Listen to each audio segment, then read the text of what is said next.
ओम श्री गणेशाय नमः।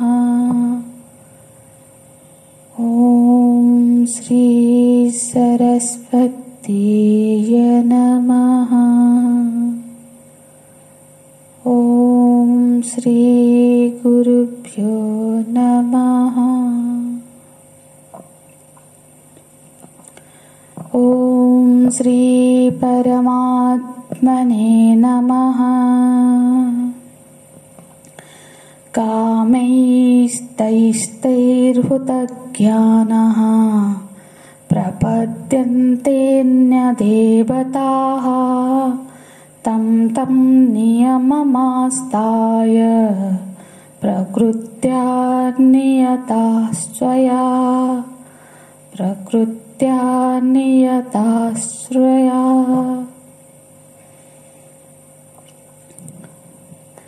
कामैस्तैस्तैर्हुतज्ञानः। तै तै माने उन अर्थात इस लोक के द्वारा और परलोक के भोगों की कामनाओं में जिनका ज्ञान छुप गया है, ढक गया है, मतलब आच्छादित हो गया है, हृतज्ञानः। तो कामना दो तरह की होती है। आप जानते ही हैं कि कामना क्या है। जो संयोगजन्य सुख की इच्छा को कामना कहते हैं। तो दो तरह की कामना कौन सी है? एक तो यहाँ की, मतलब इस लोक में भोगने के लिए धन संग्रह आदि की कामना है, और दूसरी परलोक, स्वर्ग आदि परलोक के भोगने के लिए पुण्य संग्रह की कामना। तो यहाँ पे देखो, तो पहले पिछले श्लोकों में जो भगवान ने अर्थार्थी और आर्त दो तरह के भक्तों की जो वर्णन किया था, उनमें भी कामनाएं हैं, पर उनमें और इस श्लोक में जो वर्णित मनुष्य में भिन्नता है। हाँ, उनमें देखो, इस श्लोक में वर्णित मनुष्यों में भी कामना तो है, परंतु दोनों में फर्क ये है कि जो अर्थार्थी है, जो आर्त भक्त है, कामनाओं की उनमें मुख्यता नहीं है, उनमें भगवान की मुख्यता है, इसीलिए वो हृतज्ञाना नहीं है। हाँ, परंतु यहाँ वर्णित जो मनुष्य में कामना है, वो कामना की मुख्यता है, उनके लिए प्रायोरिटी वो इच्छा है ना, इसीलिए ये हृतज्ञाना है। मतलब अर्थार्थी जो है, आर्त भक्त है, वो केवल भगवान के ही शरणापन्न होते हैं, उन्हीं से अपनी कामना की भी पूर्ति के लिए मांग भी करते हैं, पर वो भगवान के शरणागत होते हैं।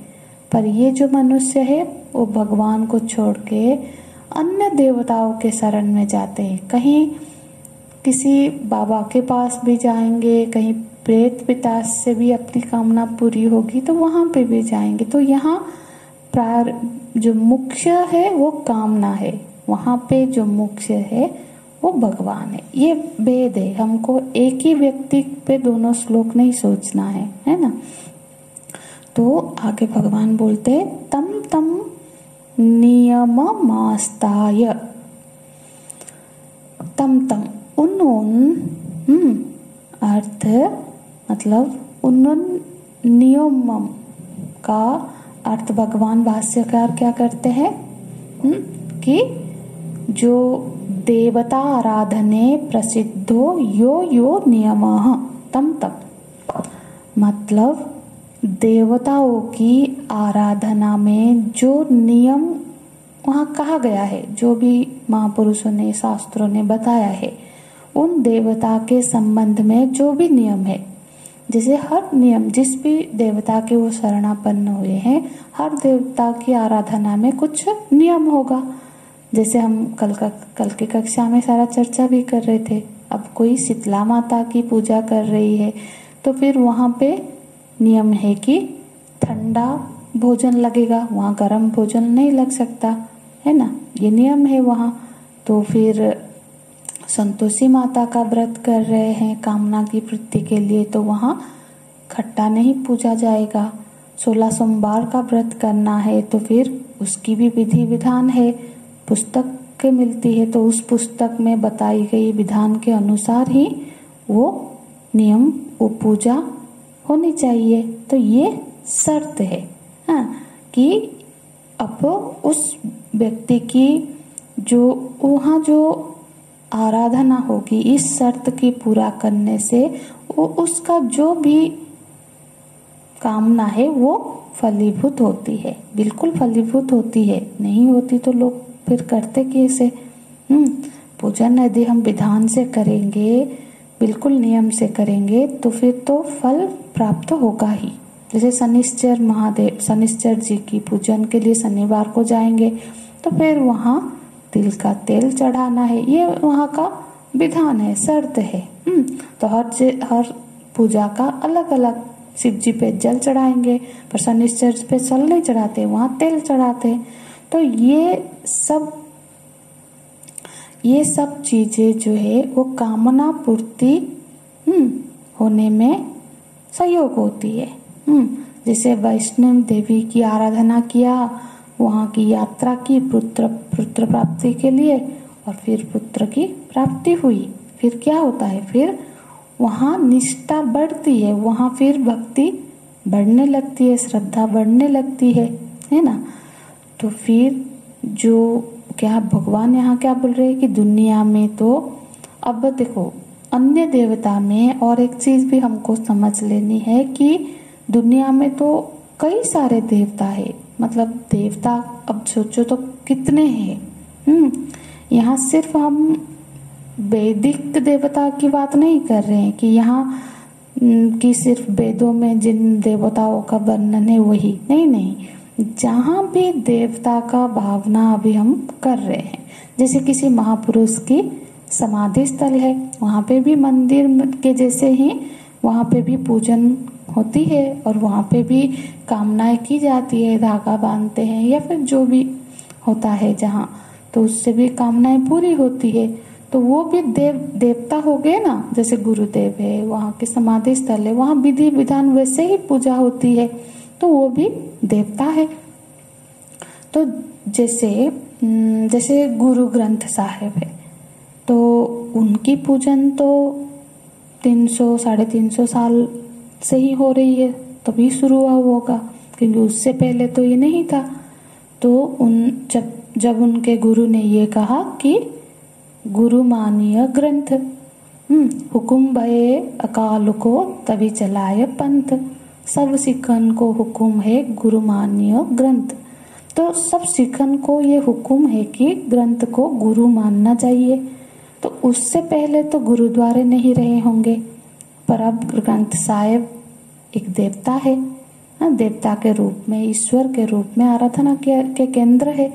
इस तरह से मजार है, पीर है, जैसे कई पीर स्थान है, जैसे वो तो संतों का स्थान होता है, जैसे अजमेर है, तो अजमेर दरगाह एक संत का दरगाह है, तो वो जब थे तो वो तो नहीं होगा, उसके बाद ही वो चलन चला है, और वहाँ पे भी लोग मन्नतें मांगने जाते हैं, चादर चढ़ाते हैं। तो देवता माने केवल वेद में वर्णित देवता है ऐसा नहीं, किसी संत के द्वारा, किसी महापुरुष के द्वारा बताई गई पंथ का भी चलन है। किसी वृक्ष को भी देवता माना जा रहा है, जैसे बोधि वृक्ष है, तो भगवान बुद्ध को जहाँ पर जिस वृक्ष के नीचे बोध प्राप्त हुआ, ज्ञान प्राप्त हुआ, पर उससे पहले तो वो वृक्ष की ऐसी मान्यता नहीं हुई होगी ना।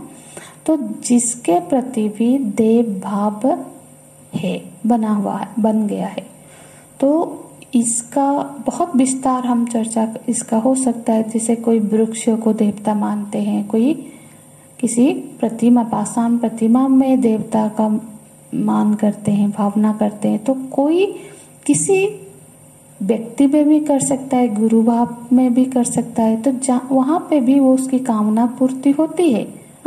वो जहाँ से भी पूरी हो रही है वहाँ देवता का भाव किया जाता है। है ना। ये सभी देवता की कोटि में आएंगे, अन्य देवता में। यहाँ तक कि समझने के लिए यदि भगवान के अवतार को, जैसे भगवान श्री कृष्ण के अवतार श्री राम, यदि किसी अवतार को हम एक विग्रह के रूप में मान ले कि इसी स्थान विशेष में है, इसी विग्रह में है, तो इस तरह से यदि कोई उनकी पूजा आराधना करता है तब भी वो देवता के रूप में ही उनकी आराधना कर रहा है। उनको श्री राम से अलग मान के, शिव जी से अलग मान के, पृथक समझ के जो वहाँ पे वो यदि पूजन कर रहा है, ऐसी मान्यता है, तो फिर वो देवता हो गए। क्योंकि शर्त क्या है देवता में कि वो एक ऐसी देवी सत्ता है जो एक काल विशेष में है, एक देश विशेष में है, मतलब एक जगह में है, जगह विशेष में है, वहीं जाते हैं ना हम पूरी करने के लिए।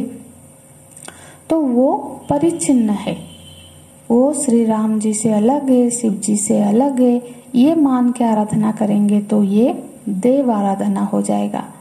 क्योंकि ईश्वर कौन है? जो अपरिचिन्न है, देश परिचिन्न, अपरिचिन्न, काल अपरिचिन्न, वस्तु पर अपरिचिन्न। यदि हम उन्हें परिचिन्न सत्ता के रूप में आराधना करते हैं तो उनको दैवी आराधना कहा जाएगा, ईश्वर आराधना नहीं।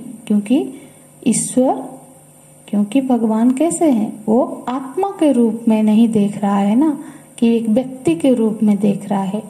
ईश्वर की पहचान तो भगवान ने क्या बताई? हमने पिछले श्लोक में ही देखा, वासुदेवः सर्वमिति, ये पहचान है ईश्वर की, है ना। तो हमारे समझ क्या है, ये महत्व की है कि हम क्या समझ के वहाँ पे अपनी आस्था बना रहे हैं। तो फिर प्रश्न ये है कि इतनी सारी जो देव शक्तियां हैं, इनमें अब बहुत सारी देवता शक्ति है, उनमें चुनाव कैसे करें कि मुझे किन देवता की आराधना करनी है, मुझे किसके नाम का जाप करना है। तो ये जो चुनाव कैसे होता है कि किस रूप में मैं पूजा करूं, किस नाम का जाप करूं, तो भगवान इसके उत्तर देते हैं। क्या बताते हैं? प्रकृत्या नियताः स्वया। भगवान भाष्यकार जी इसका बोलते हैं, प्रकृत्या माने स्वभावेन जन्मांतरार्जित संस्कार विशेषण नियमिताः स्वया माने आत्मीयया माने हमारे पूर्व के जो अर्जित किए हुए जो संस्कार है, उनके आधार पर कि हम अपने आप, मतलब उस सब के आधार पर ही हम ये निर्णय लेते हैं। हमारे संस्कार के आधार पर हम देवता का चयन करते हैं। कई बार ये अपने आप ही ये निर्णय हो जाता है, हमको बचपन से ही हमको उस देवता के प्रति श्रद्धा जाग जाती है कि मैं मेरे भगवान के इस रूप में मेरे आराधना करूंगा। किसी ने नहीं भी कहा हो तब भी वही संस्कार हमारे मन में पिछले जन्मों से कि हम फिर वहीं आकर्षित हो जाता है। मन में स्वयं ही ये वृत्ति जागने लगती है कि मुझे कहाँ पूजा करनी है, या मुझे श्री राम जी के आराधना करनी है। अब ये जो हमारा स्वभाव है उसके ऊपर के आधार पर ही हम ये देवताओं का चुनाव करते हैं, या कई बार ये अपने आप होता है, कई बार तो कभी कभी चुनाव वो अपने आप भी नहीं होता है, प्रकृति के माध्यम से भी नहीं होता है, क्योंकि कामनाओं के वजह से होता है। तो दूसरों से सुन के, क्योंकि वो भी वहाँ कर रहा है आस्था, तो हमको भी वहाँ जाना है, वहाँ बोलते हैं चलो वहाँ पे जाओ, वहाँ पे ऐसा करो, तो फिर ये होता है। तो फिर धीरे धीरे वहाँ आस्था बनने लगती है। कहीं तो कभी कभी प्रेत पिशाच से भी यदि काम बनता है तो लोग वहाँ पे भी जाते हैं। अब किसी को प्रेत बाधा है तो और कोई बोलता है कि वहाँ जाओ, तो वहाँ जाके वहाँ के जो नियम होंगे वो उसका ऐसा करने से उस बाधा से उसकी मुक्ति होती है, वो छूटता है। तो ये प्रक्रिया होती है। तो ज्यादातर क्या होता है, जो हमारे पिछले संस्कार होते हैं वही चुनाव करते हैं कि हम किस तरह की देवता के शरणापन्न होते हैं। तो देवता के चुनाव में हेतु होता है उसका अपना स्वभाव। अब किसी का स्वभाव ऐसा भी है कि उसको प्रेत पिशाच में भी श्रद्धा होती है। रात के 12 बजे वहां जाते हैं, बैठ के कोई साधना करते हैं, वो भी एक तरह का अनुष्ठान करते हैं, उनकी वहां पे श्रद्धा बन रही है, उनका स्वभाव है ऐसा। यहाँ कोई सही और गलत नहीं हम चर्चा कर रहे हैं, हम चर्चा कर रहे हैं कि इतने सारे देवताओं में कैसे कोई चुनाव जो हो रहा है ये कैसे घटित होता है। तो अपनी अपनी पूर्व अर्जित स्वभाव के आधार पर, अपनी जो पूर्व के संस्कार के आधार पर, नियतः प्रकृत्या स्वया, तो भगवान बोल रहे हैं ना, तो अपनी अपनी प्रकृति के आधार पर व्यक्ति देवता का चुनाव करता है।